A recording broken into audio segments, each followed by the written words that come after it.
미국 증시를 좀 봐야 할 것 같은데요. 결론적으로 말씀드리면 조정이 나왔습니다.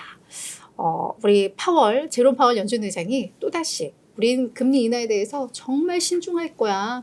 시장에서 너무 기대하지 마. 뭐 이런 메시지를 또 줬지요. 60분이라는 어떤 인터뷰 참석을 해서 일요일 오전에 한 인터뷰가 시장에 반영이 된 건데 그런 걸 이 조정을 받은 거의 이유들로 좀 설명을 하고는 있어요. 미국 증시가 조정을 받으면서.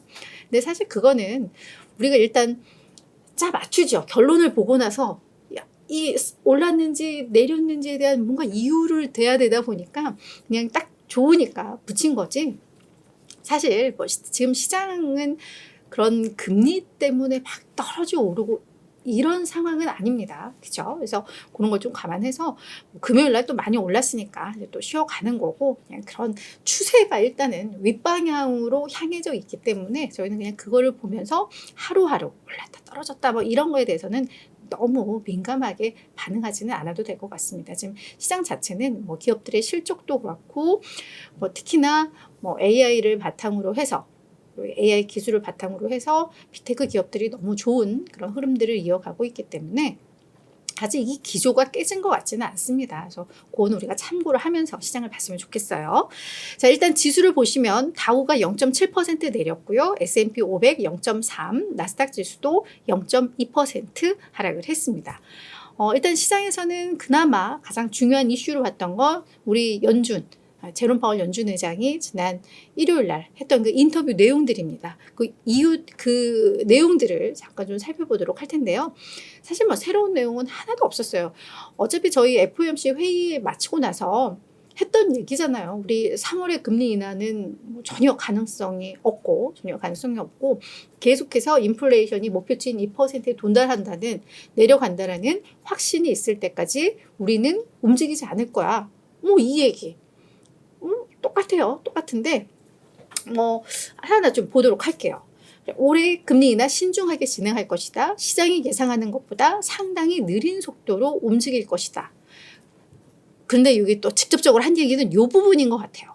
올해 대선에 흔들리지 않을 것이다. 시장에서는 대선이 있기 때문에 지금 집권당에 유리하려면 금리를 인하를 해줘야 해요. 그죠? 그래서 경기도 좀 부양시키고 이래야 되기 때문에 대선 앞두고 좀 서둘러서 금리 인하할 거야.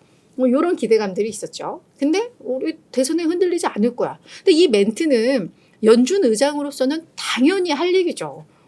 독립적인 곳이고 완벽하게 독립적일 수는 없더라도 이런 멘트는 당연히 할 수 있죠. 해야죠. 네, 그러면서 인플레이션이 2%까지 하락하고 있다는 더 많은 증거, 우린 그걸 확인한 후에야 금리를 인하할 것이야 라고 이야기를 했습니다. 그리고 경제에 대해서도 우리가 긴축을 하면서 가장 두려웠던 고통은 우리가 막 금리를 인상함으로 인해서 경제가 무너지는 것. 그거에 대한 고통이 있었는데 아직 그런 건 나오지 않았고 그런 흐름은 앞으로도 나오지 않을 것이라고 우리는 이제 믿는다. 자신감을 얻었어요. 그렇기 때문에 이제는 인플레이션에 조금 더 집중하겠다라는 멘트를 한 거죠. 이분은 자기 위치에 맞는 말씀을 제대로 하신 거고 그러면서 우리 시장이 사실 금리 인하 기대가 너무 앞서갔던 거 우리 다 인정했잖아요. 그죠? 그래서 시장에서도 요거를 계속 조절을 하고 있습니다. 이 CME 패드워치상 3월 금리 인하 기대 베팅하는 트레이더들의 확률이 이제 14.5%까지 또 낮아졌습니다. 그래서 이제 시장 참여자들도 첫 금리 인하는 한 빨라야 5월 이렇게들 예상을 하고 있어요. 그래서 연준에서 계속 이야기하는 부분과 이제 시장의 기대의 그 간격이 원래는 너무 높았는데 이게 점점 좁아지고 있죠. 그러면서 이 시장의 흐름이 이 정도라면 이 정도면 매우 견고하다라고 보시면 될 것 같습니다.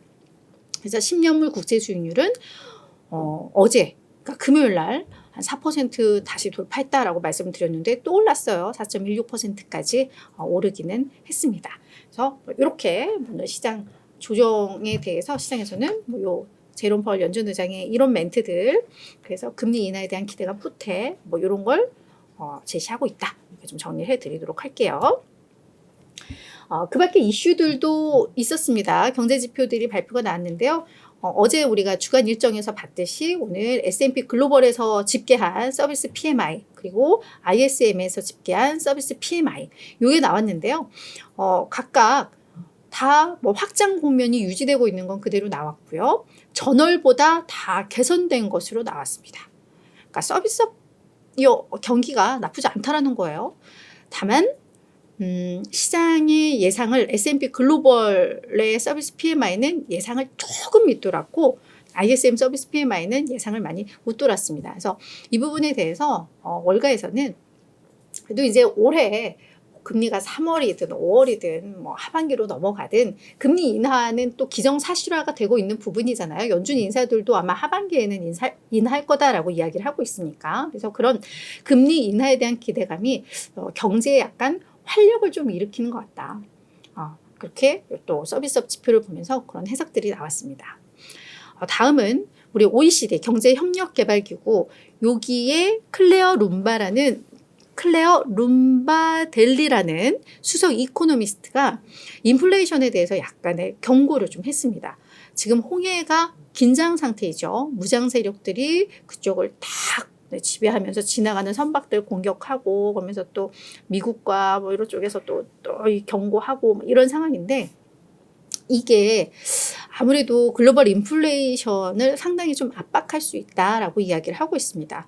왜냐하면 직선거리를 두고 지금 계속해서 우회해서 가다 보면 당연히 해상 운임이 급등할 수밖에 없고 그렇게 되면은 각국의 수입 물가가 높아집니다.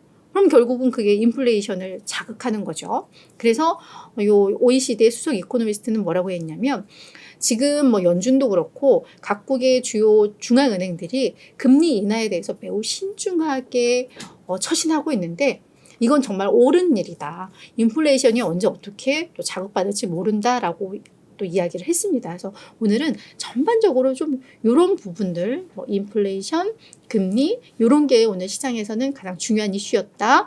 그렇게 정리가 될 것 같아요. 이웃TV 구독을 하시면 흥미롭고 재미있는 미국 종목 정보를 빠르게 받아보실 수 있습니다. 미국 주식이든 국내 주식이든 변동엔 이유가 있습니다. 자연히 모든 투자에도 이유가 있어야 합니다. 이웃TV가 서학개미들의 길잡이가 되어 그 이유를 함께 찾아가겠습니다. 매주 화요일부터 금요일 오전 8시 유튜브 라이브로 찾아가는 이웃 누나의 이웃TV 많은 관심 부탁드립니다.